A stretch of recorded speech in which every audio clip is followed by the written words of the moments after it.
Pep Talk UK, Pro Beez once again from London to Portugal. I'm joined by my guy, new trainer, Dillian Whyte. Xavier, mate, how you doing? I'm good, my brother. How are you? Mate, I'm doing well. The sun is shining in Portugal. It's shining in London town. What can a man ask for more than the sunshine, palm trees, coconut juice, brother? It's all good. It's all good. Yeah, bro. You say it's all good now. Look, man, I've got to say congratulations, man. You know, to be appointed as the head coach for Dillian Whyte. For me, I know where you've come from, man, and I know how you worked your way into the game and how you worked your way through the ladder. And I'd just like to say, congratulations, man. Man, them go way back. So, big props, bro. Yeah, big respect to you, man. I mean, since I've been in boxing a long time, you know, you've always been there, been a pep talk's always been a big support. Even when I first met Shaz, you know, he came down my gym, interviewed all my boxers, then, you know, he introduced me to you, and it's always been love. So, you know, the people that were there from like early, I always give them a lot of respect because, you know, strength is in numbers. You know, you look after your people that are there from you from the beginning. So, yeah, respect to you and everyone at Pep Talk. Yeah. Bro, what I want to ask you is, has the news and the appointment, has it all kind of sunk in? I know you've been working with Dillian for quite a while now, you know, not just in Portugal, but there was times when in London, I saw you training with him in London as well. And how's it kind of sunk into you that, you know, you're the main man right now? Yeah, to be honest with you, for anybody who knows me or been around me, you know, we all knew it was coming. And when I say we knew it was coming, when you've been doing something for this long and you put in this kind of time, you know, this is what happens. I mean, in boxing, you can't cheat. You know, everyone's had to come from somewhere. Everyone's had to do their apprenticeship. You know, everyone's had to be around certain people, learning their craft. I've invested a lot of money in myself. Me and Nick, obviously my business partner, in IQ Boxing. So, you know, the history is there, and the heritage is there. So this is not a surprise to anybody in my circle. You know, Don predicted this a long time ago when I first met him years ago. Don Charles, so, big up Don Charles. Yeah. Big up Don Charles. Yeah. So you know, I've been around good people for a long time. You know, a big up to two of my old coaches from All Stars, Ken Thomas and Earl Austin. But like I say, you see when you're around these kind of people, the skills are transferable. You know, you hang around the right people, you learn the right things. Obviously, I do things my own way. That's why I've gone off on my own, and it's been hard. You know, I'm not gonna lie, it's been difficult. It's tough, even the amateurs was more of a challenge, I think, than anything else. Just actually setting up your own club, competing against the best clubs in the world. You know, going to international tournaments, being involved in box cups, developments, elite championships.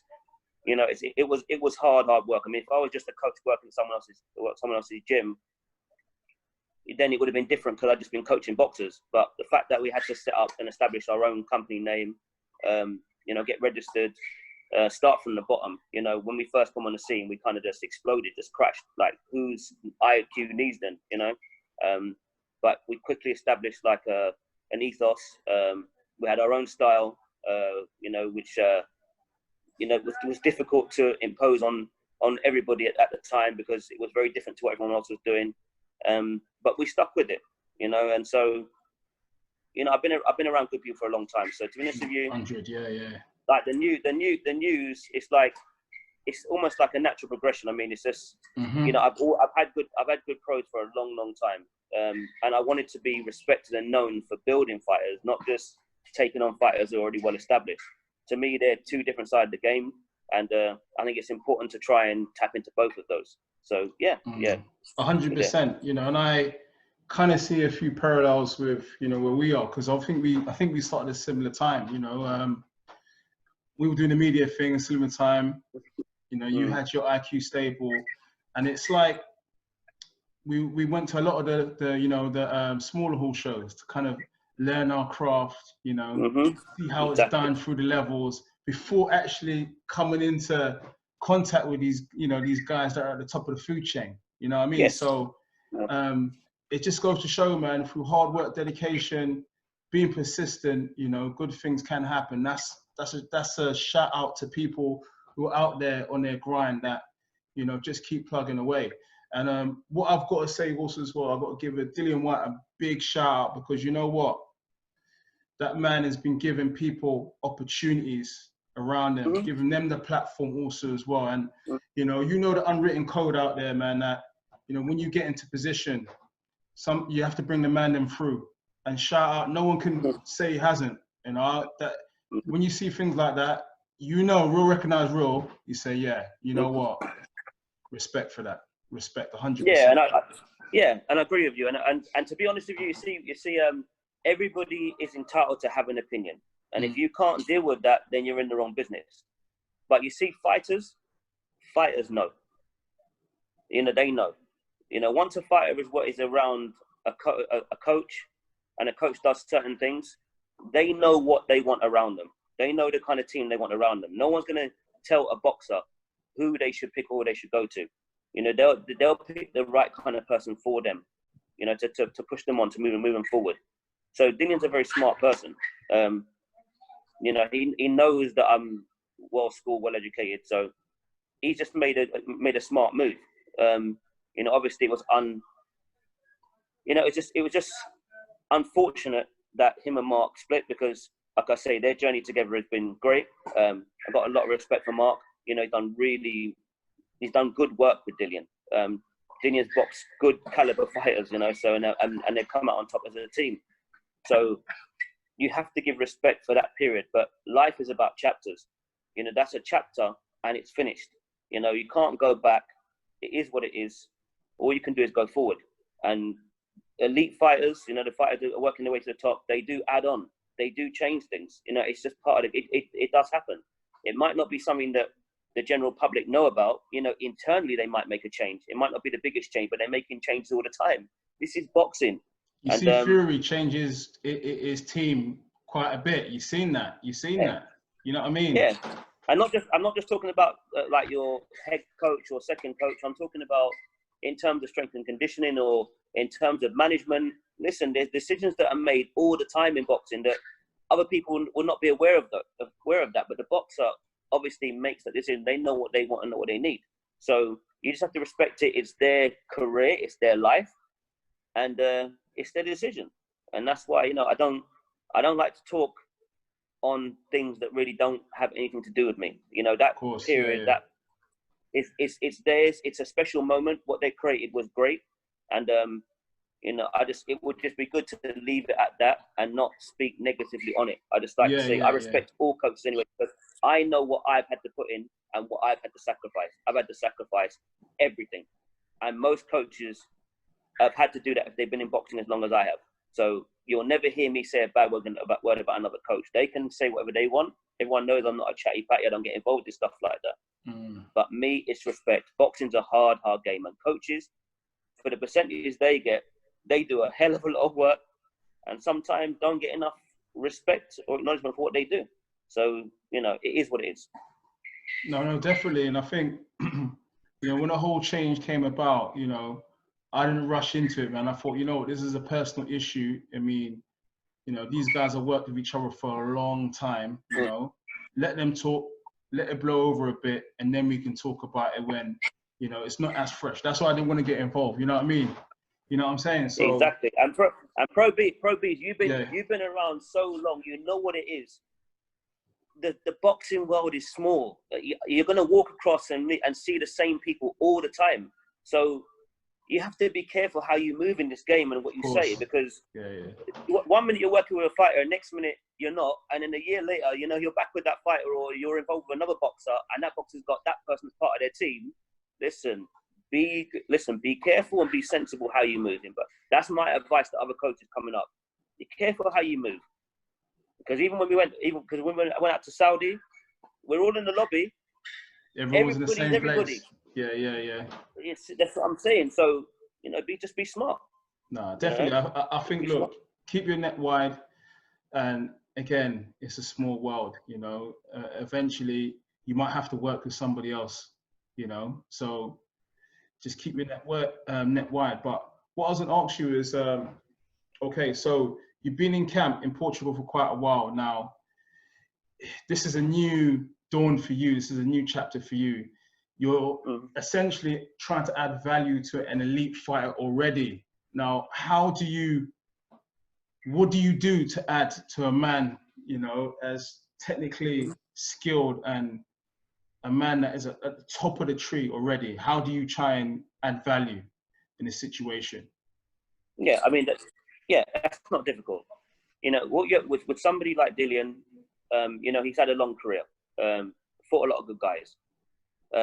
Every opponent, you know, you box different, and he'll box different. You know, there's different things that he'd add to his game as he moves up. You know, so you can't buy experience.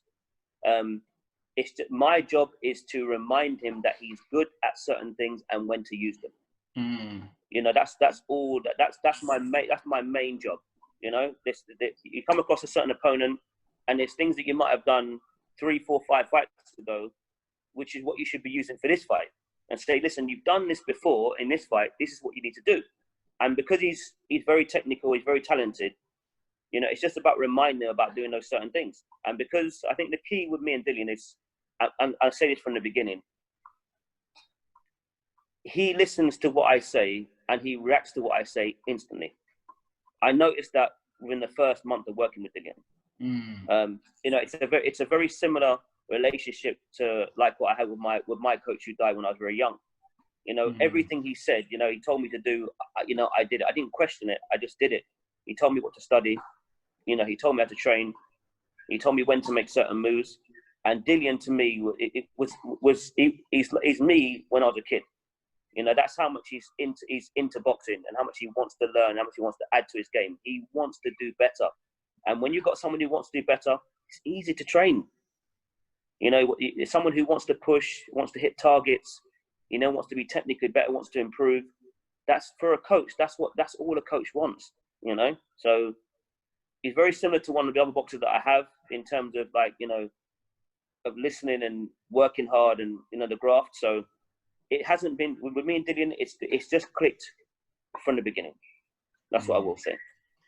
Well, as I was kind of alluding to before, yeah, you got your new appointment, but you're kind of thrown into the deep end already. I mean, now you've got to kind of put together game plans for Povetkin and potentially Tyson Fury.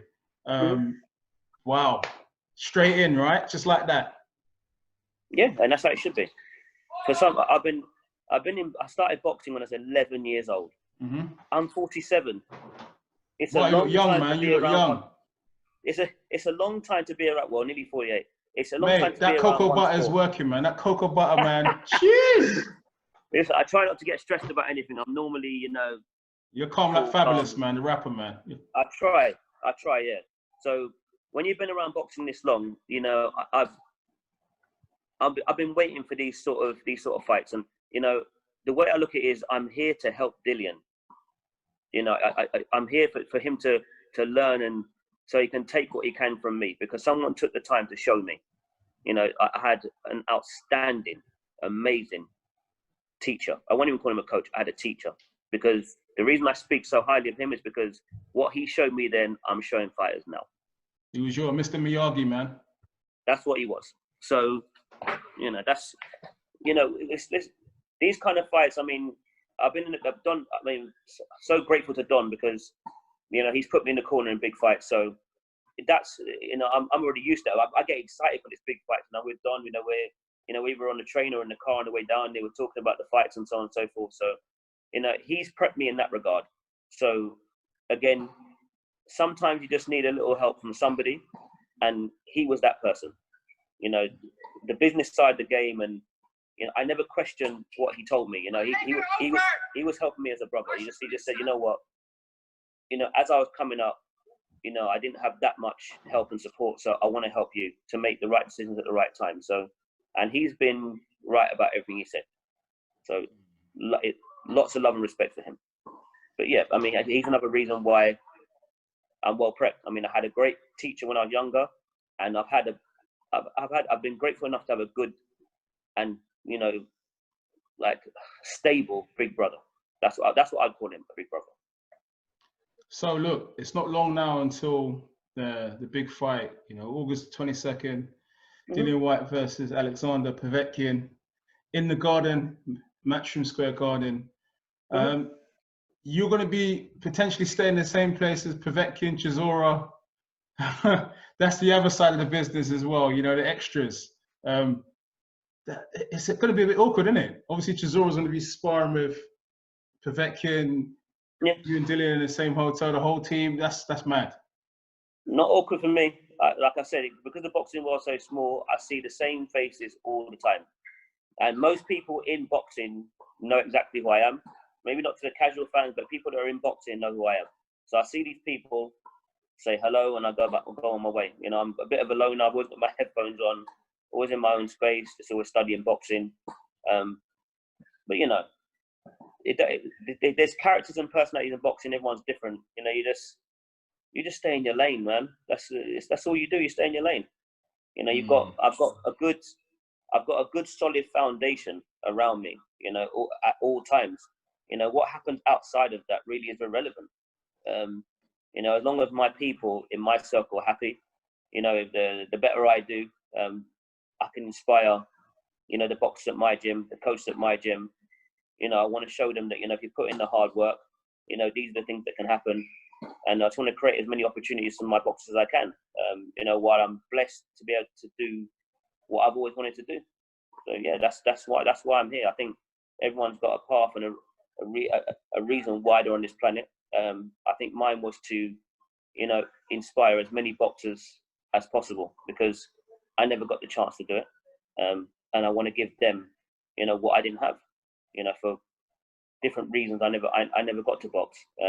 I always say to them at times, I wish I was you, because I wanted to box so bad and never got the chance. But now I'm able to teach and give back. I'm at peace with it now. But for years, it was depressing and frustrating. You know, that's why and I think that's why I've got such a good relationship with Junior Saba, because I understand his story. Yeah. You know, He's at the Mayweather gym. Yeah, I prepped him to be a coach at my gym. I said to him, listen, I know the pain. I know what it's like, you know, to spend your whole life trying to, you know, working towards something and then have it taken away from you. But that wasn't your path. You know, you've been taught, well schooled, you know, Tunde put a lot of time into you.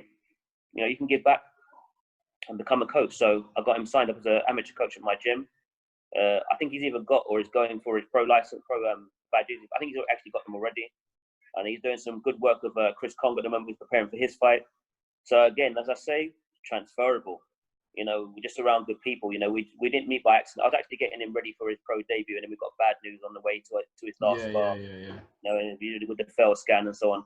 So again, you know, we didn't meet by accident. There was a purpose there.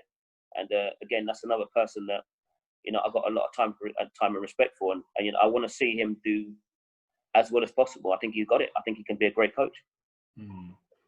I mentioned game plans before, and what I can actually say is I remember we did an interview at the beginning of 2020 in your office down in Neasden.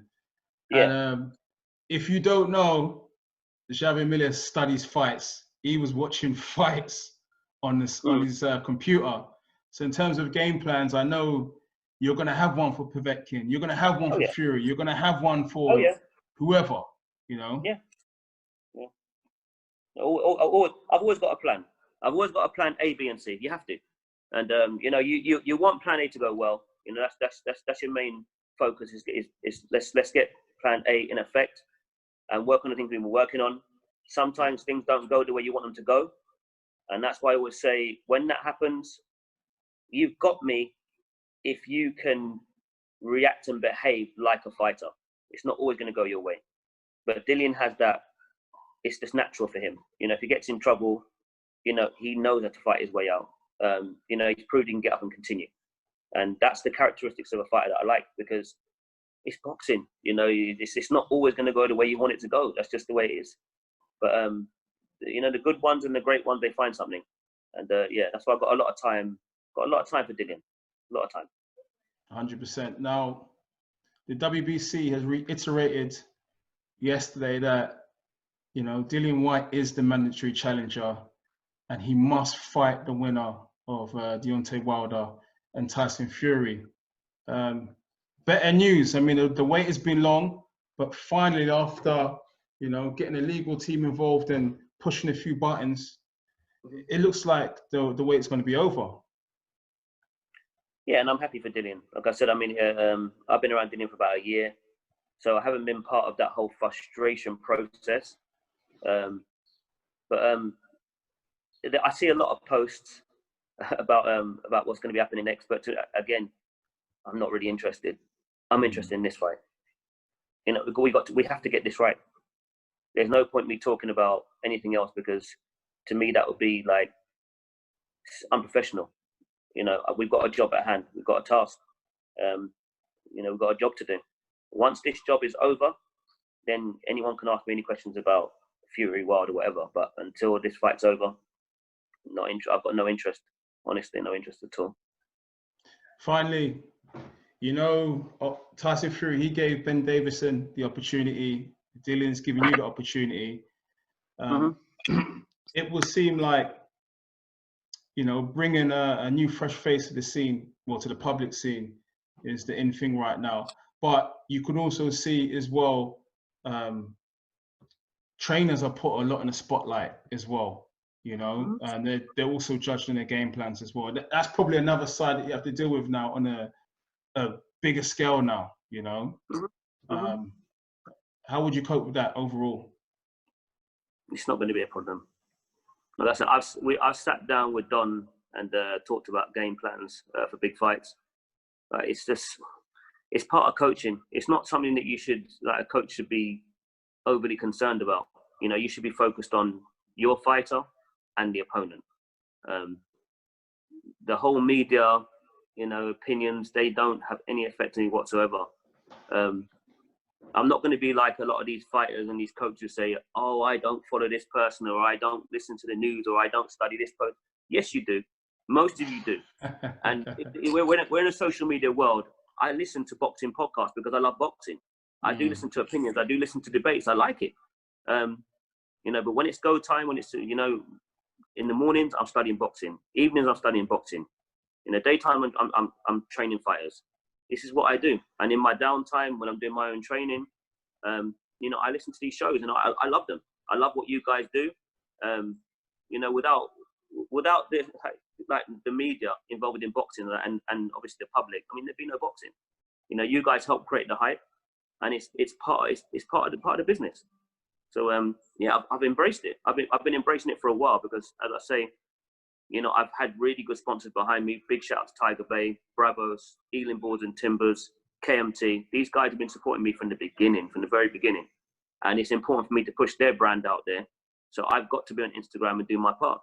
So, I hear so much boxers and coaches say, yeah, they don't do this and they don't follow this, or someone told me that this person said that. You heard it. You did hear it. Or someone told you about it and you went to go and listen to it. I don't need to play that game. Me, I'm straight. You know me long enough.